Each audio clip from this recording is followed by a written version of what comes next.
Hello, I'm Marcus Lowth, and welcome to the latest edition of the UFO Insight Podcast, where we examine all things UFOs and aliens, conspiracies and mysteries, and all aspects of the paranormal. Okay, today we'll look at some of the lesser known encounters of UFO landings in close proximity to respective witnesses. And there are many more of these encounters than we might think, accounts which stretch back decades. We will start with the sighting that enjoyed multiple witnesses, the Bexleyheath Landing in July 1955. Not only did an apparent alien craft land in the middle of a busy street in a London suburb, but the incident took place in the middle of the day. It was somewhere between 12 and 1 p.m. on July 17th. 15-year-old labourer Rodney Maynard, along with the rest of the workers at a building site in Bexleyheath, a borough of London, were in the middle of their lunch break. As they ate and chatted noisily among themselves, news reached them that something was happening in a nearby street, King Harold's Way.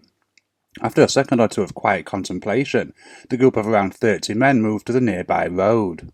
When they reached it, they could see that a thing had landed in the roadway. It was so large it stretched across the entire width of the road and onto the pathways.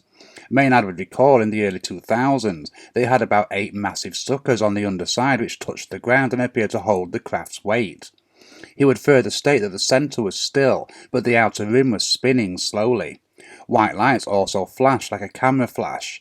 There was also a low but very audible humming noise.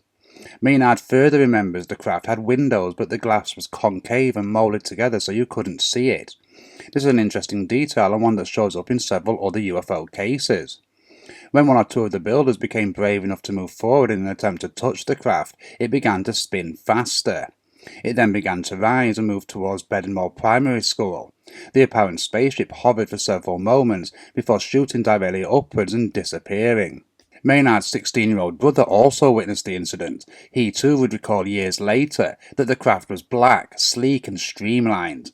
It also had a polished metal finish to it, and furthermore, there was not a doubt in anyone's mind that the incident was a hoax or a prank. Another key witness to the Bexleyheath encounter was Margaret Fry, who was a young woman in her 20s at the time of the encounter. On the day in question, Fry was on her way to an appointment at the general practice on King Harold's Way. During her visit with the doctor, the pair noticed such a commotion outside in the street that both had witnessed the object land for themselves. According to Fry, the craft was saucer-shaped and had a mixture of dark colours. She would state over 4 decades later that it was blue, silver grey and pewter in texture, yet none of those colours at the same time. Furthermore, the craft had 3 spheres on the underside. One of these flopped out just prior to landing. This perhaps contained the 8 suckers witnessed by Maynard. A group of children eventually walked towards the craft, intrigued to get a closer look. However, it would rise beyond their reach as soon as they entered its immediate vicinity. The sighting is still unexplained, and with many of the witnesses in their advanced years, with several having passed away, it is a sighting that will perhaps hold its secrets ever tighter as the years go by. If we cross the English Channel and fast forward a little over half a century, we find an incident that unfolded in France in January 1981, one that not only saw a UFO land, but leave behind apparent physical evidence of its visit. And what's more, this evidence was examined and photographed by both the witness, local police, and investigators within days of the landing. That isn't to say that the investigation isn't without controversy, though. Many claims of the flawed handling of the evidence and the scene would be levelled by secondary investigators, both skeptics and believers alike. The witness to the Trans-en-Provence landing was long reported to be Renato Collini. This was mainly due to the privacy laws in France. However, we know today that in reality, the witness is Renato Nicolai. At a little after 5 p.m. on January 8, 1981, Nicolai was at his home building a concrete shelter for an outside water pump. His house overlooked the land below and was built on a raised level. As he noticed how cold it was becoming, he heard a sort of faint whistling. He turned his attention towards the sound, and in front of him was a device in the air at the treetop height at the very edge of the land of his property. He would distinctly remember the device was not spinning, and furthermore, it was coming lower to the ground. He moved closer to a stone cabin on his property so he could watch the object land. As it moved, there was no flames or clear sign of propulsion or even an engine. Almost as soon as it touched the ground, it rose again, the whistling sound still audible. It would take off with speed towards the woodland nearby. It had the shape of 2 saucers, one on top of the other, and was a lead colour. The higher it went, Nikolai could see 4 openings on the underside, although no lights or flames were visible from inside. Still a short distance away from where the craft landed, he would wait for a moment until he was happy it was gone. Then he would walk towards the landing site. Upon arriving at the location, Nikolai could clearly see a circle around 2 meters across. Within this circle were abrasions or scorch marks. Following his reporting of the incident, further reports would reveal more intricate details of the area. One of those investigating groups was Japan. They would find mechanical pressure most likely the cause of the impression left at the site, and very likely the craft was of a weight of between 4 to 5 tons. Furthermore, indications were that the underside of the craft was of a temperature between 300 to 600 degrees Celsius, between 500 and over 1,000 degrees Fahrenheit. Due to the relatively close location of a military base, Nikolai would ponder if the device was some kind of secret military reconnaissance craft. And while UFO enthusiasts had an obvious interest in the case, many theories, bizarrely enough, would revolve around natural phenomena. This despite the report of a very physical and real nuts and bolts machine, as well as Japan's own suggestion that a 4 or 5 ton machine had made the impressions on the land. In total, from him first noticing the strange whistling sound to the object taking off from the ground and disappearing out of sight, the incident would last no longer than a minute.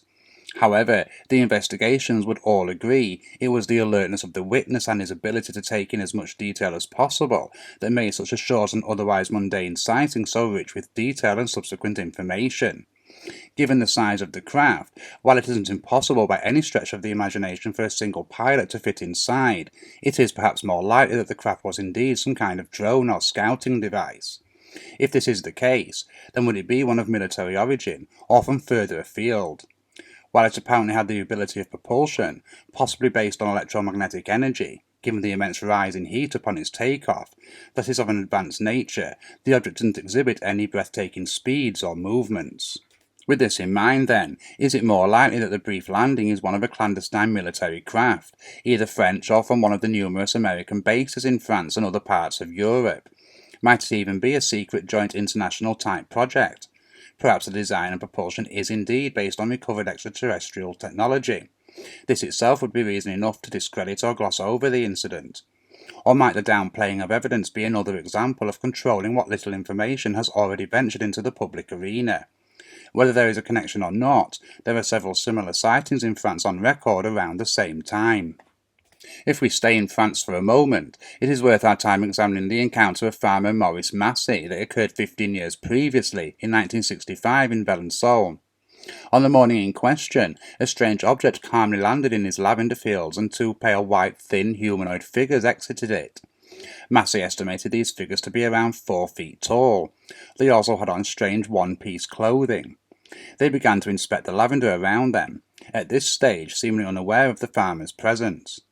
When Masse began to approach them, one of the figures pointed a stick-like object at him. It instantly paralysed him where he stood. The figures soon got back into the craft and it took off. Masse, however, remained forcibly motionless for around 15 minutes before the effects of whatever had frozen him wore off. When he was finally able to move, he noticed a huge wet circle on the ground, exactly where the craft had landed. It would set as hard as concrete within hours. It would be over a decade before anything would grow on that spot. Although it is a little more well known, it is worth our time here examining the landing incident in Delphos, Kansas. On the evening of November 2nd, 1971, a UFO would land on the farmland of the Johnson family. The incident was witnessed in full by 16-year-old Ronnie Johnson, who would describe a mushroom-shaped object with multicoloured lights around the side. Furthermore, the object was accompanied by a low rumbling sound. After witnessing the object hover over one of the farm buildings and growing in brightness, Ronnie would return home only to find that over 30 minutes had passed, even though to him it was only several moments since his mother had called to him. Although his parents did not witness the UFO, they did accompany their son to the apparent landing spot. All 3 saw the damaged trees overhead. The strangest thing, though, was a strange, slightly glowing ring on the ground. What's more, when Ronnie's mother reached down to touch the bizarre substance, she experienced an immediate numbing sensation run through her fingers and hand. Even stranger, when she touched the top of her leg with the same hand, the numbness began there also, and would last for several days. The family would inform UFO researchers of the incident. one of whom, Jacques Vallée, would have the strange substance analysed. According to his results, the substance contained an organic organism similar to bacteria or a fungus. He would further propose that such intense heat from the bottom of the craft could have caused an accelerated growth of these bacteria. Other findings in the soil nearby would also suggest some kind of reaction process had taken place between the craft's propulsion system and the ground, and it would appear that these reactions were an unintended consequence of the landing as opposed to a purposeful action. What we should perhaps note here more than anything else, however, is the strange ring that was left behind. Whatever the substance was, it appeared active in causing the numbness in Mrs. Johnson's hand and leg. In the summer of 1965, an apparent landing of a UFO would unfold in Cherry Creek, New York, witnessed at first by the teenage son, Harold Butcher, of the farm's owners, and then, when it reappeared, by the entire family. What's more, the incident was investigated by the New York Police, the United States Air Force, and the National Investigations Committee on Aerial Phenomenon. Interestingly, it would also come to light that around 30 minutes before the sighting at the dairy farm in Cherry Creek, a radar system at Lockport Air Force Base would pick up a momentary target of an unknown aircraft. It is certainly no stretch at all to assume that this object was the same as that witnessed by the Butcher family only minutes later. At around 8:20 p.m. on the evening of August 19, 1965, 16-year-old Harold Butcher was at the family's dairy farm. He was in the barn utilising the milking machine on the 17 cows which resided there. As he worked, a portable radio broadcast the news. Suddenly, however, the radio was overcome by a prolonged burst of static interference. Seconds later, the milking machine shut down as if it had suddenly lost all of its power. When it did, Harold could hear one of the bulls outside bellowing and banging against its enclosure, as if severely anxious about something. Upon hearing the commotion from the bull outside, Harold went quickly over to a window in the barn. Peering through it, he could see a large elliptical object slightly above the ground, approximately a quarter of a mile away. Underneath the bizarre object was a reddish vapour, and a strange beeping sound was also audible. The craft remained just above the surface for several moments, and then shot straight up, vanishing into the summer evening sky in a matter of seconds. He immediately picked up the telephone to speak to his family in the main house. When they arrived and looked up to where the object had disappeared, all could see a greenish glow in the clouds. Furthermore, a strange odour remained in the air around the farm. Even more bizarre and unnerving, a steel bar on the bull's enclosure was severely bent. Far from being over, however, 30 minutes later, the strange craft would reappear, this time in view of the entire Butcher family. Upon the object's reappearance, Harold's mother immediately telephoned the state police. It was circling in the skies above the dairy farm. 2 state police officers would investigate the property and log the report. They would also inform the Air Force, who would arrive at the dairy farm the following day. Captain James Dorsey would represent the United States Air Force with regard to the sightings by the Butcher family. With him were 4 technicians who would conduct an extensive search of the ground, specifically the landing site. They would indeed make some intriguing discoveries, such as unexplained markings on the ground and a purplish liquid substance. Parts of the grass and other vegetation were also singed slightly. They would ultimately end their investigation with the sightings unexplained. NICAP would later manage to obtain samples of the strange purple substance and have it tested at the Kawasaki Chemical Company. Their analysis would find traces of aluminium, iron and silicon. However, as a liquid, it was unidentified. The following evening, Richard Ward, a state trooper on patrol, would witness a very similar object in the skies overhead. He would report that it had 8 circular lights on what he presumed to be the underside. Furthermore, it moved twice as fast as a jet. He also noticed a strange faint sound, unlike anything he had heard before, but he believed was associated with this strange craft. Other sightings in the same region would also come to light. For example, at just before 5:30 p.m. in the early evening of August 20th in the Plattsburgh area of New York, a round flat disc-shaped object was witnessed circling back and forth in the skies overhead. The witness would estimate the object to be around 15 to 20 feet across and around 2 or 3 miles away from their location. After several minutes, the disc-shaped craft accelerated off and vanished into the night sky. Once more, like the Cherry Creek incident, radar at Plattsburgh Air Force Base would pick up an aerial anomaly at the same time as the sighting. Later that evening at around 11:30 p.m. at Pease Air Force Base in nearby New Hampshire, the watch supervisor would track an anomalous object for several miles as it made its way to the northwest of Pease. Interestingly, especially with the case we have just examined in mind, the object was slow and sporadic at times as opposed to, like many sightings, the object moving across their screens at impossible speed. In fact, so calm was the apparent journey of the unknown craft that it remained visible on the radar screens for close to half an hour. In the summer of 1977 in West Pittsburgh in the Contra Costa County area of California, 3 teenage boys would claim to witness a flying saucer land. Their account garnered enough interest to eventually earn itself a place in the April 2nd, 1978 edition of the Oakland Tribune, and their story wasn't told with a mocking tone, with all 3 of the boys still suffering nightmares over the incident. As easy as it might have been to dismiss the teenagers' accounts, the police would interview them all separately. All would tell the same story, and all exhibited genuine displays of fear in relation to their encounter. Whatever came to the ground in a purposeful and controlled landing that evening in California, it was unlikely to have been nothing more than the teenagers' imaginations. At around 11 p.m. on May 20th, 1977, Lenny Young, George Ferreira and Patrick Morrison, all 14 years old, were sitting enjoying the California night sky, mulling over their options on how to spend what remained of the evening. They were in a quiet field in between the Santa Fe Railroad tracks and the Susan Bay Marsh regions. The boys would often come here, particularly Lenny. Suddenly, the teenagers would notice a group of bright red lights with a blue light flitting like a firefly in between them. The lights remained at exactly the same distance from each other, suggesting they were all connected to one structure. The young boys watched the object hover for several moments before it then sped off into the distance. When they made their report later, it was estimated that the object travelled around 3 miles in only 5 seconds. A slight sigh of relief that the strange craft had left them soon turned into a nervous gasp only seconds later, however. The bizarre object was suddenly back overhead, and this time it was descending. The 3 teenagers looked on from their spot in the lonely field as the strange craft came down to the ground. On the side of the round but flat object was a row of square lights that the boys believed to be windows. Various lights would blink and flash in no apparent sequence. Aside from the lights and the general outline of the craft around 150 feet ahead of them, and the dim light from a liquor store across from the field, all around was swallowed by blackness. Then something came out of the darkness. 3 humanoid figures emerged and headed directly towards the 3 teenagers. Lenny would later state, they were like smoke. They were black and had no faces. I don't know if they had arms or heads. He would estimate them to be between 5 and 6 feet tall.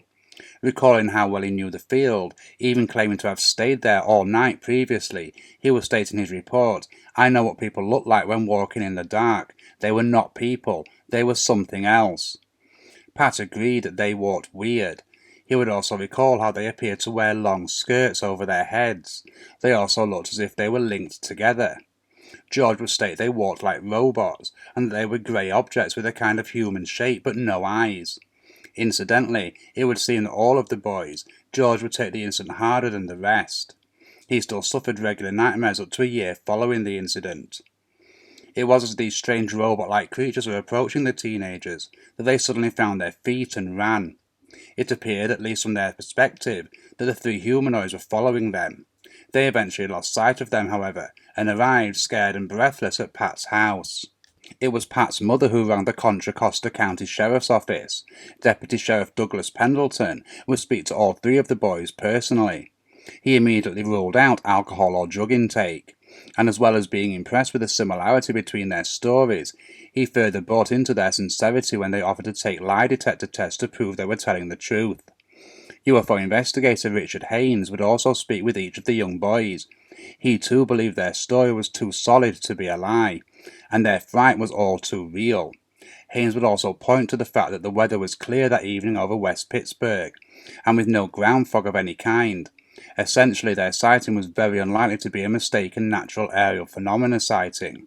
Furthermore, the colours and structure of the craft didn't match any known military or commercial aircraft. Despite the apparent authenticity of the 3 teenagers, however, the case would ultimately stall. What's more, it will most likely remain unexplained, barring any matching accounts that might come to light in the future.